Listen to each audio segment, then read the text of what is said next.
Welcome, ladies and gentlemen. It is, in fact, January the 11th, 2013. And yes, holy shit, I just hit my lamp.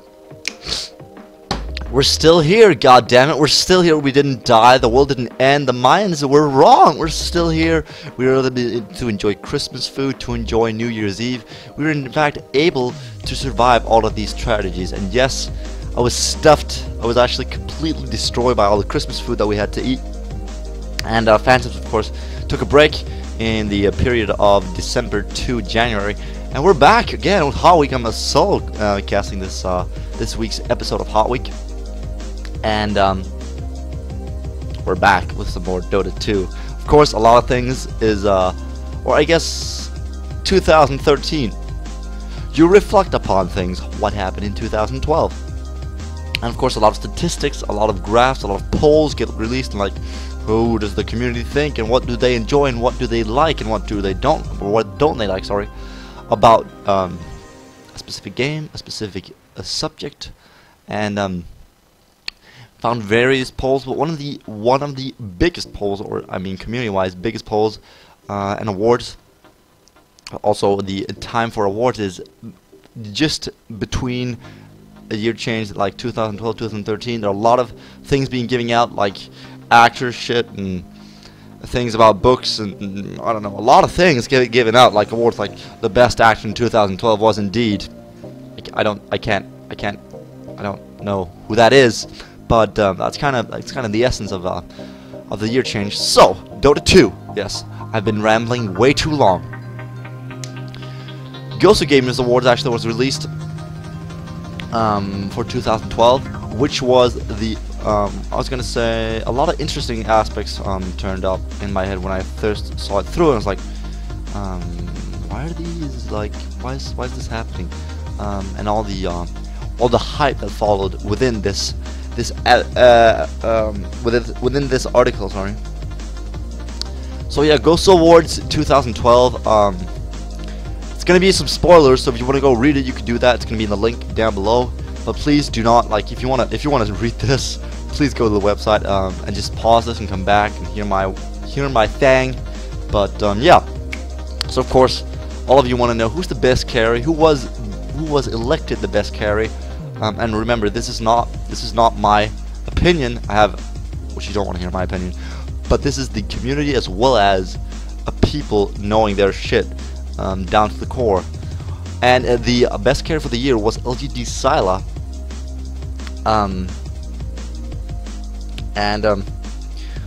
What can I say? A lot of these categories are going to be dominated by the Chinese, which of course they bring remarkable play to Dota 2. They bring excellent and refined, without any some mistakes, but like if you compare the European teams to the Dota 2 teams in China, they have like zero margin for error,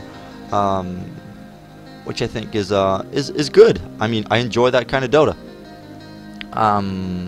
So yeah, Syla was elected carry of the year. The runner-up was DK Burning, and of course,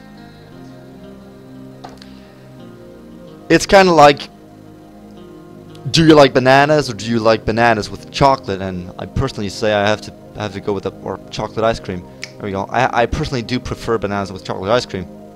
So that's why I think Syla was the better choice out of DK Burning. But I mean, people have preferences. I haven't seen all the Chinese replays. I'm a humble and poor man. I don't have access to all the tournaments. So I mean, I try to catch what I can, and I think that Syla was a really great pick. Ferrari was the best solo mid, and a lot of people were actually, like, the community. I kind of felt like, come on guys. I mean, all the fanboyism and all the, like, hype that goes around Navi, especially Navi, is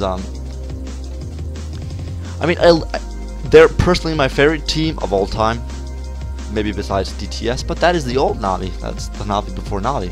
A lot of players were in that team. A lot of good players still, who aren't under Navi right now. But Ferrari, he practically destroyed. Like, if you saw the international, he practically destroyed everybody mid. And even if he did play mid, he destroyed everybody. But of course, he's a mid player,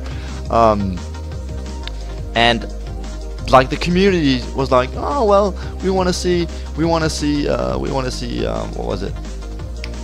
We want to see Dendi be the winner of this category. I was like, nah. I mean, he's a good player, and it's fun to see Navi play. But besides that, I mean, they make some mistakes, and you kind of have to pay for it. So I think it was a good pick by the award judges. There we go. YYF. A lot of IG players are going to be mentioned in this award.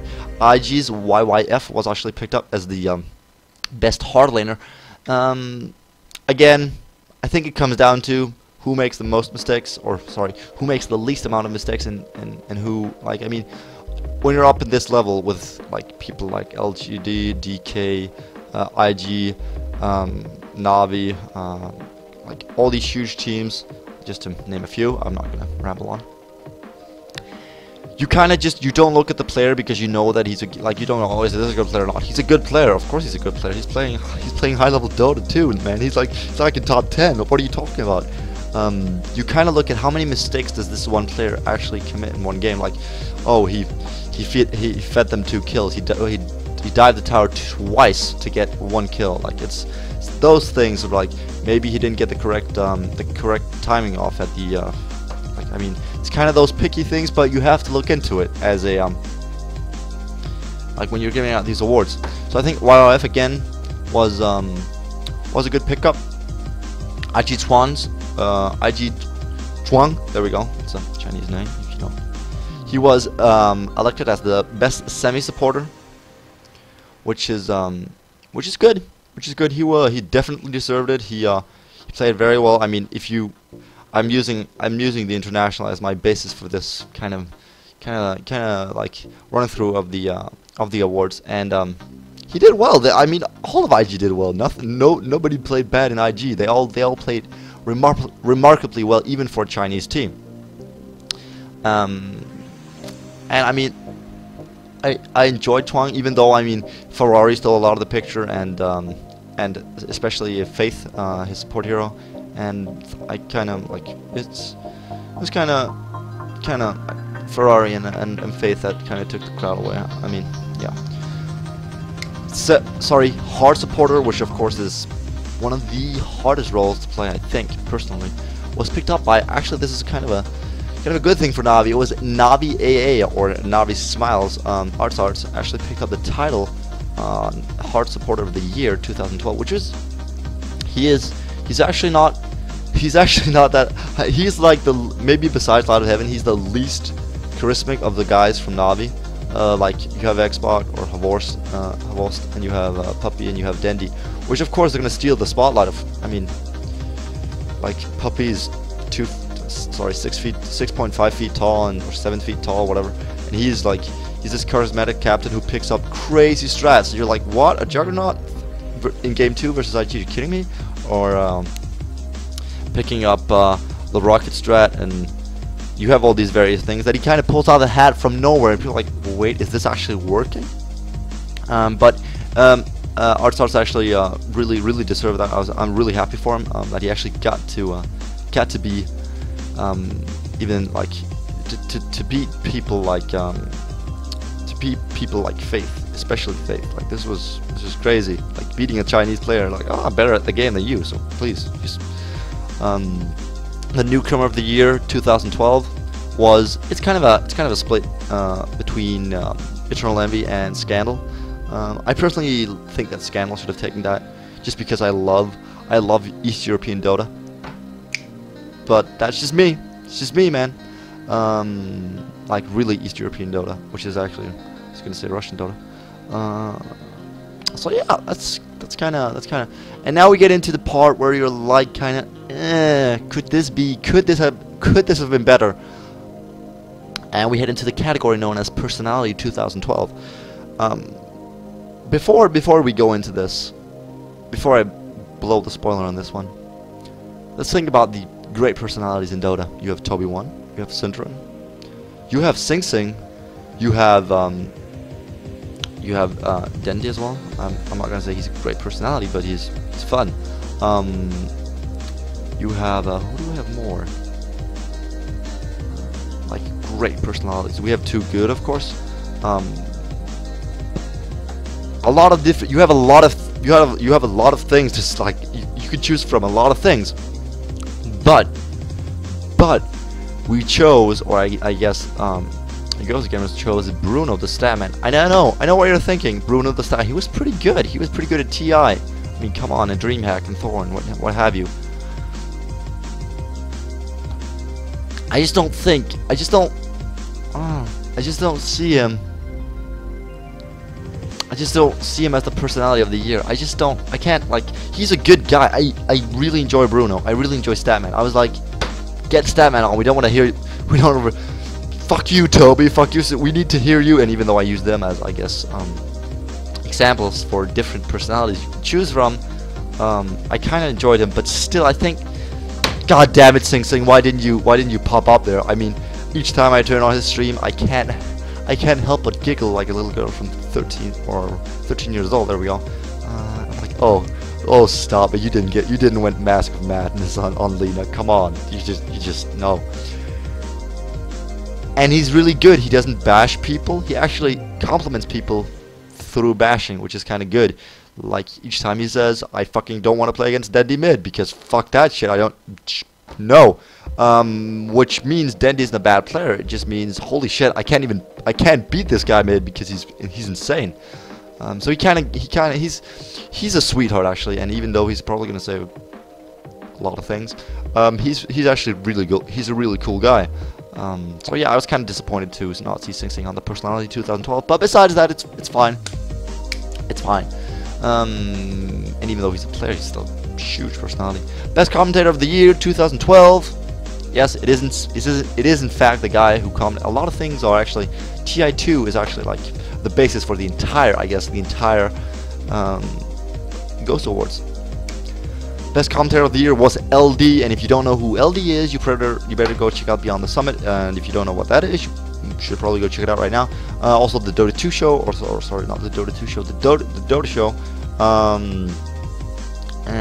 Of course he casted with Luminous during the Tier 2 finals. G1 League has also been one of the leagues he's casted, and various other small projects and whatnot. So he's a really good guy. I really enjoy him. So yeah, and of course best team of the year was indeed Invictus Gaming, of course, for winning TI2 and actually just destroying afterwards all the Chinese/Asian competition.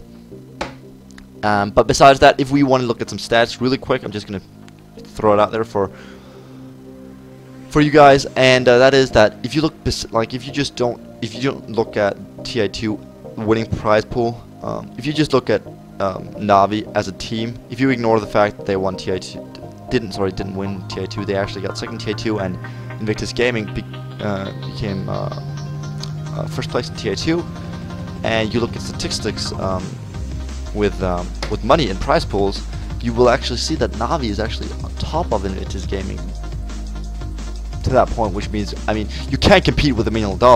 That's like, you can't like, oh, I'm gonna win more than $1 million. Of course, if you win TI2, you're gonna be, or TI3, which is gonna be the next one, you're gonna be pretty much set for the season as the most winning team, prize pool wise. But actually, Navi earned more if you remove that as a aspect. So that was kind of mind-boggling for me. Like, they actually produced really great results, and if they had won TI2, the prize pool for Navi would have been insane in 2000. So guys, if you enjoyed, please go check out phantoms.com, phantomesports.com. Check out the social networks, which is of course down there below. You can check out facebook.com, PM Esports 2006. You can check out, of course, the streams. We have a Twitch TV channel with various streams going on right now. We have League of Legends, Dota 2, which are the two main games right now. And comments, feedback, suggestions. If you want to have, actually, we're thinking about having famous people on, so you don't have to listen to me all the time, so I can ask them questions. They can talk and ramble on, and I'm gonna be like, yes, you're absolutely right. You're absolutely right, Day9, or yes, you're absolutely right, Toby, or whatever. You can just shoot, man. And yeah, so that was actually pretty much it, guys. I hope you enjoyed Hot Week number.